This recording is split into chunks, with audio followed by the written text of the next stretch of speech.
नमस्कार दोस्तों, मैं हूं तरुण उपाध्याय और हम डिस्कस कर रहे हैं केमिस्ट्री। केमिस्ट्री के अंदर यूनिट नंबर 11 है जिसका नाम है पीरियोडिक टेबल। मोस्ट हम कवर कर चुके हैं, जिसमें से हम पढ़ रहे हैं periodic property of periodic table, long form periodic table. ठीक है, आवर्त सारणी के कुछ गुण पढ़ रहे हैं। ठीक है, अच्छा, आज हम जो पढ़ने वाले हैं वो है टॉपिक इलेक्ट्रॉन बंधुता।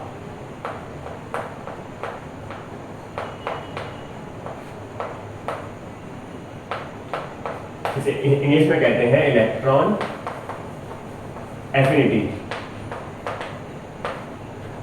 ठीक है, तो क्या होती है इलेक्ट्रॉन एफिनिटी या इलेक्ट्रॉन बंधुता?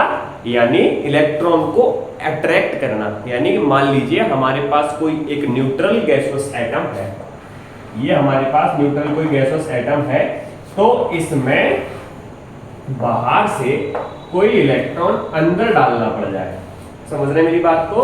इसका उल्टा हमने कहा पढ़ा था आयनाइजेशन पोटेंशियल के अंदर, है ना। आयनाइजेशन एनर्जी और पोटेंशियल एक ही चीज होती है। तो वहां पढ़ा था हमने, क्या पढ़ा था कि इलेक्ट्रॉन को आइसोलेटेड गैसियस एटम से बाहर निकालने के लिए जो एनर्जी चाहिए उसे हम कहते हैं आयनाइजेशन पोटेंशियल या आयनाइजेशन एनर्जी। क्लियर है? लेकिन यहाँ पे क्या है, यहाँ पे आपको इलेक्ट्रॉन को अंदर डालना है। ठीक है, वहां पे एनर्जी रिक्वायर्ड होती थी, एनर्जी की जरूरत पड़ती थी इलेक्ट्रॉन को बाहर निकालने के लिए। यहाँ पे इलेक्ट्रॉन को अंदर डालने पर एनर्जी रिलीज होगी। ठीक है, तो इलेक्ट्रॉन एफिनिटी आप लिख लेना। क्या हो गया कि इलेक्ट्रॉन को किसी भी गैसियस आइसोलेटेड एटम में इलेक्ट्रॉन को अंदर डालने पर रिलीज्ड एनर्जी जो है उसी को हम क्या कह रहे हैं, इलेक्ट्रॉन एफिनिटी। क्लियर है मामला? अच्छा, अब हमें यह जानना है एक चीज इसमें कि मान लीजिए हमारे पास कोई मेटल है या कोई भी एटम है, अगर इसमें हम एक इलेक्ट्रॉन डालेंगे तो जाहिर सी बात है इस पे क्या आ जाएगा, एक नेगेटिव चार्ज आ जाएगा प्लस कुछ एनर्जी निकलेगी। ठीक है,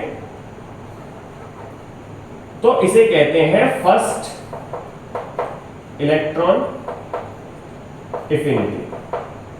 ठीक है, डेल्टा एच बी कहीं कहीं लिखा है, इसे H1 कहेंगे पहली के लिए। दूसरी के लिए क्या होगा, M माइनस में एक और इलेक्ट्रॉन डालेंगे तो जाहिर सी बात है M2 माइनस हो जाएगा, लेकिन अब जो एनर्जी है वो रिलीज नहीं होगी। समझ रहे हैं आप मेरी बात को? क्यों रिलीज नहीं होगी? क्योंकि हमारे पास पहले से ही एक नेगेटिव आयन है, यानी इलेक्ट्रॉन पहले से ही बहुत ज्यादा है। अब हम एक और इलेक्ट्रॉन लेके आना चाहेंगे तो ये जो ज्यादा एक्स्ट्रा इलेक्ट्रॉन्स है, आप ये समझिए जो न्यूट्रल एटम होता है उसके पास जितना पॉजिटिव होता है उतना ही नेगेटिव चार्ज होता है, बैलेंस होते हैं। अब हमने पहला इलेक्ट्रॉन उसके अंदर डाल दिया है। ठीक है, फर्स्ट इलेक्ट्रॉन एफिनिटी हम देख चुके हैं। अब क्या होगा कि इलेक्ट्रॉन जो नेगेटिव चार्ज है वो डोमिनेट हो जाएगा पॉजिटिव पे। अब हम नया इलेक्ट्रॉन लेके आएंगे, नए इलेक्ट्रॉन के पास क्या है, नेगेटिव चार्ज, और जो एटम है उसके पास भी जो इफेक्टिव चार्ज है वो भी नेगेटिव है। अब इलेक्ट्रॉन को लेके आएंगे, जाहिर सी बात है रिपेल करेंगे, एक दूसरे को प्रतिकर्षित करेंगे। अब हमें क्या करना पड़ेगा, जबरदस्ती उसमें डालना पड़ेगा। और जबरदस्ती का ही मतलब क्या है कि हमें एनर्जी देनी पड़ेगी, ज्यादा एनर्जी देनी पड़ेगी। इस बार कोई एनर्जी रिलीज नहीं होगी, इसलिए हमेशा जो सेकेंड एनर्जी होगी, जो सेकेंड इलेक्ट्रॉन एफिनिटी होगी, डेल्टा H2 जो होगा वो क्या होगा, पॉजिटिव। क्लियर है? पहला नेगेटिव होता है और दूसरा पॉजिटिव होता है। मेरी बात समझ में आ रही है कि नहीं? इसके लिए मैं आपको एक एग्जांपल बता देता हूं ऑक्सीजन का। जो ऑक्सीजन है इसमें अगर हम पहला इलेक्ट्रॉन डालते हैं तो ऑक्सीजन माइनस बनता है, लेकिन साथ में ही एनर्जी निकलती है कितनी, 1.41 समथिंग। तो ये किसमें आएगी, नेगेटिव में।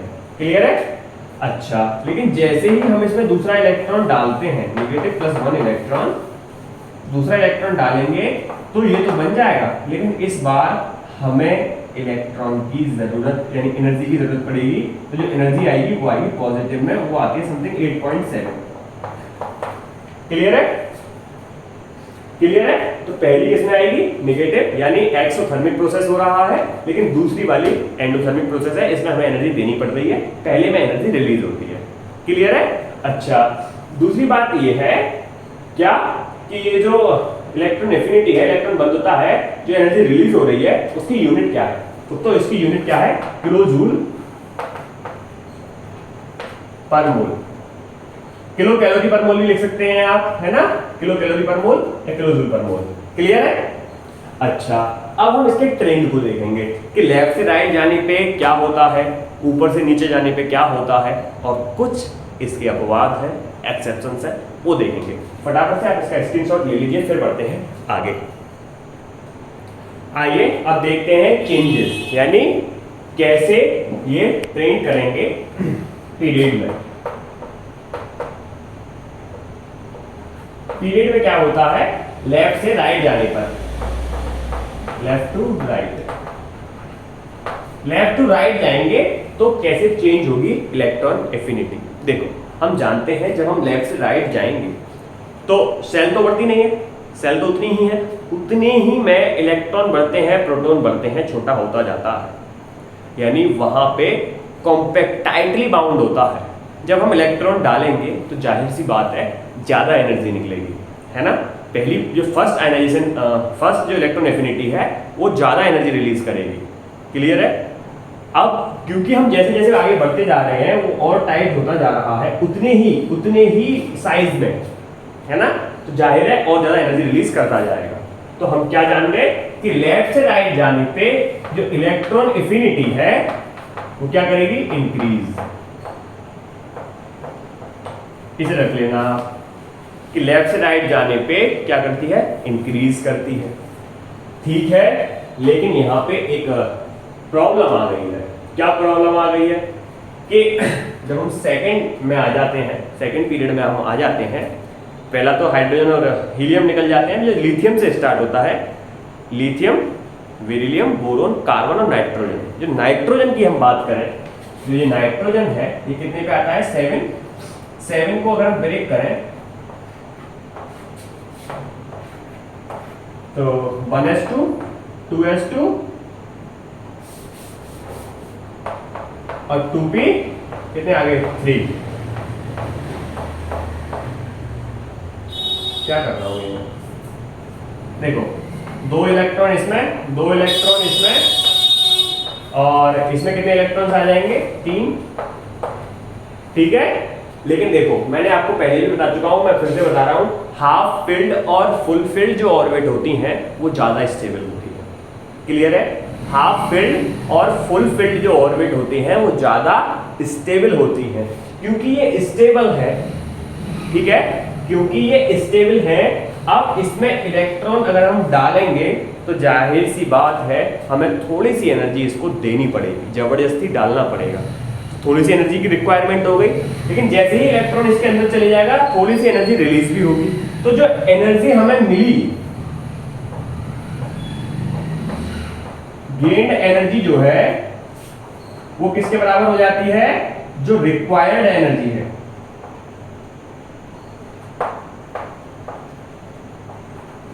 जो आपको मिलने वाली एनर्जी है वो इक्वल हो जाती है किसके? जो आपको देने वाली एनर्जी है उसके। यानी इलेक्ट्रॉन एफिनिटी की जो वैल्यू है वो अप्रोक्सीमेटली 0 के इक्वल हो जाती है।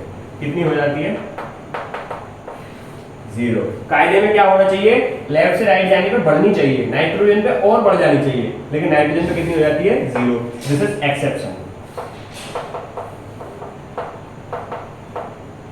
क्या है ये? एक्सेप्शन। क्लियर है? बात समझ में आ गई? ठीक है, इसका एक और एक्सेप्शन ये है क्या कि जो आपके एस ग्रुप के, है ना, एस ब्लॉक के जो एलिमेंट्स हैं, खासतौर पे जिनकी एस ब्लॉक जो है पूरा भरा हुआ है, एस सब सेल जो है पूरी भरी हुई है। ठीक है, जैसे बात करें बेरिलियम की, बेरिलियम कितने पे आता है? 4। क्या हो गया? 1s2 2s2, पहले में दोनों और दूसरे भी। फिर वही बात हो गई, हाफ फील्ड या full field orbit are more stable. ये ज्यादा स्टेबिलिटी शो करती हैं, क्योंकि ये ज्यादा स्टेबिलिटी शो करेगी इसलिए इसकी भी इलेक्ट्रॉन एफिनिटी ऑलमोस्ट जीरो की तरफ चली जाएगी। कहाँ चली जाएगी? जीरो की तरफ। तो हमने क्या सीखा? हमने सीखा एक्सेप्शन के अंदर हमने सबसे पहले सीखा जो इलेक्ट्रॉन एफिनिटी है वो लेफ्ट से राइट जाने पे बढ़ती है, हमने ये सीखा। लेकिन इसके कुछ एक्सेप्शन थे। क्या थे? कि भाई नाइट्रोजन की नहीं बढ़ेगी, नाइट्रोजन की जीरो हो जाती है। क्यों जीरो हो जाती है? कि नाइट्रोजन की जो पी सब सेल है वो हाफ फील्ड है, और हम जानते हैं हाफ फील्ड और फुल फील्ड ऑर्बिट ज्यादा स्टेबल होती है। जितनी एनर्जी हमें चाहिए उतनी ही रिलीज हो पाती है, बराबर हो जाती है। बराबर की वजह से इलेक्ट्रॉन एफिनिटी की वैल्यू जीरो है। अगर बात करें किसकी? बेरिलियम की, तो यहाँ पे क्या है? एस जो ऑर्बिटल है वो पूरा भरा हुआ है, इसलिए डेल्टा एच की वैल्यू क्या है? जीरो। अब चलते हैं पीरियड की तरफ। जगह है इसमें क्या? चलिए बता ही देता हूँ। कहाँ बता दूँ? चलो मैं यहाँ बता देता हूँ। चलिए मैं मिटा देता हूँ फटाफट से, कोई बात नहीं है, आप स्क्रीनशॉट ले लीजिए। आइए अब चलते हैं ग्रुप की तरफ, यानी टॉप टू बॉटम। ग्रुप में अगर हम टॉप से बॉटम की तरफ जाएंगे तो क्या होगा? ऊपर से नीचे की तरफ जाएंगे, क्या होगा? हम जानते हैं जैसे जैसे नीचे की तरफ जाते हैं एक सेल बढ़ती चली जाती है, तो जो न्यूक्लियस की जो अट्रैक्शन पावर है वो लास्ट वाले इलेक्ट्रॉन पे कम हो जाती है, या कहें लास्ट वाले सेल पे कम हो जाती है, यानी फोर्स ऑफ अट्रैक्शन कम हो जाता है। अब जैसे ही हम इलेक्ट्रॉन डालेंगे तो एनर्जी कम रिलीज होगी, जितना दूर ज़्यादा चले जाएगा एनर्जी उतनी कम होती जाएगी, और जैसे जैसे नीचे जाते हैं अट्रैक्शन फोर्स कम होता जाता है, इलेक्ट्रॉन एफिनिटी कम होती जाती है। तो क्या हो गया? डिक्रीज। टॉप टू बॉटम जाने पे क्या होता है? डिक्रीज, घटती है। क्लियर है मामला? तो ये हो गया आपका इलेक्ट्रॉन एफिनिटी। इसका एक एक्सेप्शन और है, वो रख लीजिए। क्या एक्सेप्शन है? मैंने आपको बताया ऊपर से नीचे जाने पे घटती है, जैसे फ्लोरीन, क्लोरीन, ब्रोमीन और आयोडीन। इनकी क्या करनी चाहिए? घटनी चाहिए, लेकिन ऐसा नहीं होता है। क्लोरीन की ज्यादा पाई गई है, फ्लोरीन की, फिर ब्रोमीन की, फिर आयोडीन की, यानी सबसे पहले क्लोरीन लेंगे, फिर फ्लोरीन लेंगे, फिर क्लोरीन, ब्रोमीन, बी आर आएगा ना, बी कहां से लिख दिया मैंने, फिर बी आर आएगा और फिर आएगा आयोडीन। ये इसका ऑर्डर होता है। तो ये एक्सेप्शन है, इसे रट लीजिए। कायदे में फ्लोरीन पहले आना चाहिए था, लेकिन एक्सेप्शन है, इस वजह से क्लोरीन पहले आ रहा है। क्लियर है? तो ये आपकी हो गई इलेक्ट्रॉन एफिनिटी। चलते हैं इलेक्ट्रॉन नेगेटिविटी की तरफ, यानी इलेक्ट्रॉन पेयर को थोड़ा सा अपनी ओर अट्रैक्ट करने की जो क्षमता है उसे कहते हैं इलेक्ट्रॉन नेगेटिविटी। बताता हूं अगली वीडियो में, फटाफट से आप इसे स्क्रीनशॉट ले लीजिए, फिर मैं बताता हूं आगे। आइए चलते हैं इलेक्ट्रोनेगेटिविटी की तरफ। अरे ये गिर जाता है बार बार, मुझे बहुत डर लगता है इससे। इलेक्ट्रोनेगेटिविटी, ठीक है, इसे हिंदी में कहते हैं विद्युत ऋणात्मकता।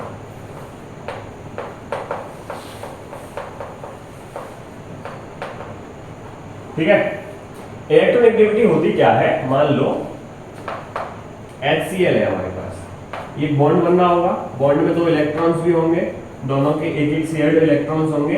तो इस शेयर्ड इलेक्ट्रॉन्स को ये बीच में से अपनी ओर अट्रैक्ट कर लें।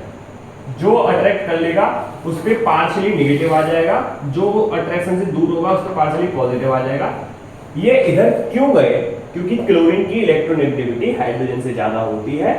ठीक है, तो ओवरऑल क्या हो गया? Tendency to attract the electron pair toward itself. Electron pair को अपनी ओर आकर्षित करने की जो टेंडेंसी है उसी को इलेक्ट्रोनेगेटिविटी कहते हैं। क्लियर है? इलेक्ट्रोनेगेटिविटी क्लियर हो गया? नहीं हुआ है तो आप लिख लीजिए इस डेफिनेशन को। क्या कि टेंडेंसी है किसको? इलेक्ट्रॉन पेयर को अपनी ओर अट्रैक्ट करने की टेंडेंसी है। ठीक है, अब देखते हैं कि ट्रेंड क्या कहता है, यानी लेफ्ट से राइट जाने पे क्या होता है। राइट, ठीक है, चलो ठीक है। लेफ्ट टू राइट जाने पे क्या होगा? जब लेफ्ट से राइट की तरफ जाएंगे तो मैं आपको बता ही चुका हूं, छोटी सी जगह में इलेक्ट्रॉन बढ़ते हैं, प्रोटॉन बढ़ते हैं, अट्रैक्शन फोर्स बढ़ता है। अट्रैक्शन फोर्स बढ़ेगा तो इलेक्ट्रॉन पेयर्स को अट्रैक्ट करने की क्षमता बढ़ेगी, यानी इलेक्ट्रोनेगेटिविटी बढ़ेगी। ठीक है, तो इलेक्ट्रोनेगेटिविटी क्या कर जाएगी,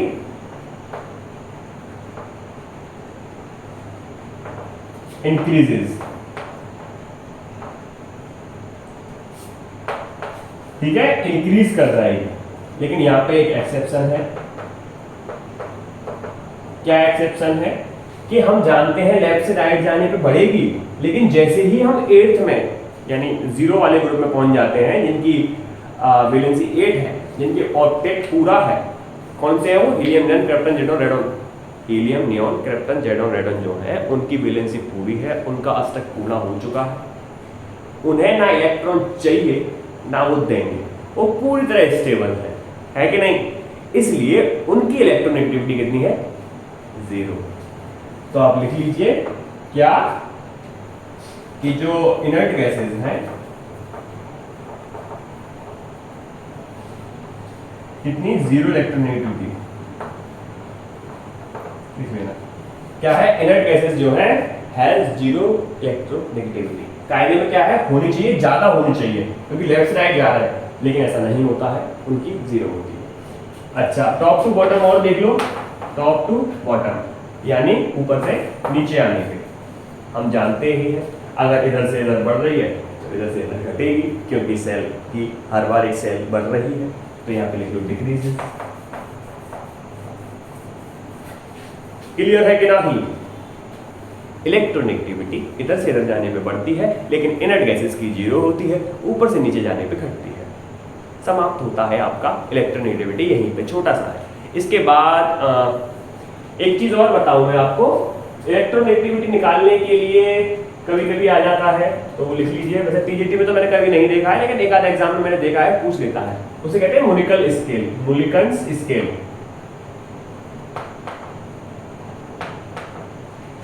मुलिकन्स स्केल, मुलिकन्स स्केल क्या कहता है ये, अगर आपको किसी भी चीज की इलेक्ट्रोनेगेटिविटी, किसी भी एटम की इलेक्ट्रोनेगेटिविटी निकालनी है, तो आपको क्या करना है, आयनाइजेशन पोटेंशियल में से अभी जो आपने पढ़ी है इलेक्ट्रॉन एफिनिटी, उसे घटा दीजिए, अपॉन 5.6 से भाग दे दीजिए, आपका इलेक्ट्रोनेगेटिविटी निकल के आ जाएगी। क्लियर है, कभी कभी पूछ लेता है, तो उसके लिए मैं लिखा दे रहा हूँ। टीजीटी के लिहाज से इंपॉर्टेंट तो नहीं है, लेकिन फिर भी क्योंकि इलेक्ट्रोनेगेटिविटी पढ़ रहे हैं, तो ये भी आपको आना चाहिए। क्लियर है, ये हो गया। अब एक टॉपिक और रह रहा है, वो मैं करा ही दे रहा हूँ कि ब्रिज एलिमेंट्स कौन से होते हैं। फटाफट से इसका स्क्रीनशॉट ले लीजिए, चलते हैं आगे। आइए आपको एक और टॉपिक में समझा देता हूं, जिसका नाम है डायगोनल रिलेशनशिप।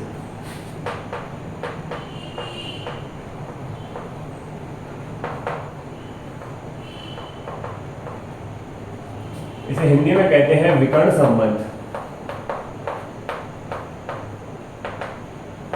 देखिए विकर्ण संबंध क्या होते हैं, आपको बस ये याद रखना पड़ेगा। कभी कभी ये डायरेक्टली पूछ लेते हैं कि विकर्ण संबंध किन 2 पीरियड्स के एलिमेंट के बीच में होता है, तो ये होता है second and third.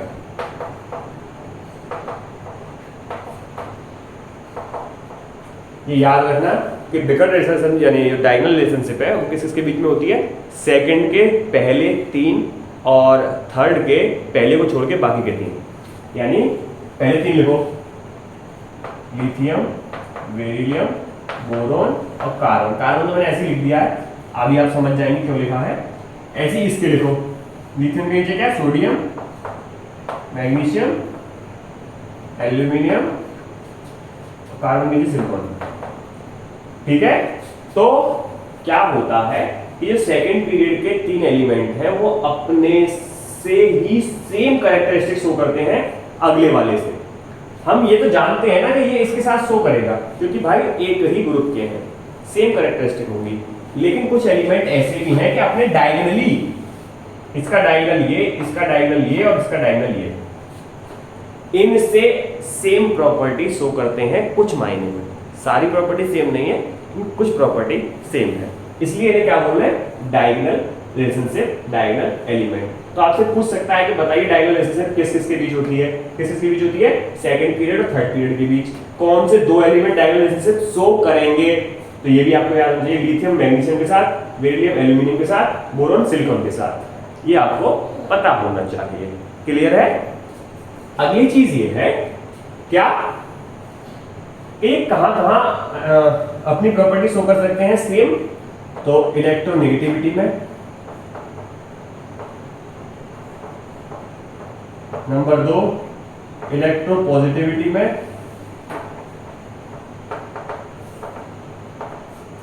Electronegativity electropositivity radiation में, और कभी कभी आयनाइजेशन पोटेंशियल में अपनी सेम कैरेक्टरिस्टिक शो कर सकते हैं। इसलिए हमें क्या बोलना है, डायगोनल रिलेशनशिप या डायगोनल एलिमेंट। क्लियर है? तो यहाँ ये आपका चैप्टर खत्म होता है। एक आध दो चीज रह गई हो तो मुझे याद नहीं है, आप मुझे कमेंट सेक्शन में बता दीजिए, मैं आपको वीडियो बना के दे दूंगा। आज के लिए इतना ही, मिलते हैं नेक्स्ट वीडियो में। Good bye. चैनल को सब्सक्राइब जरूर कर लेना।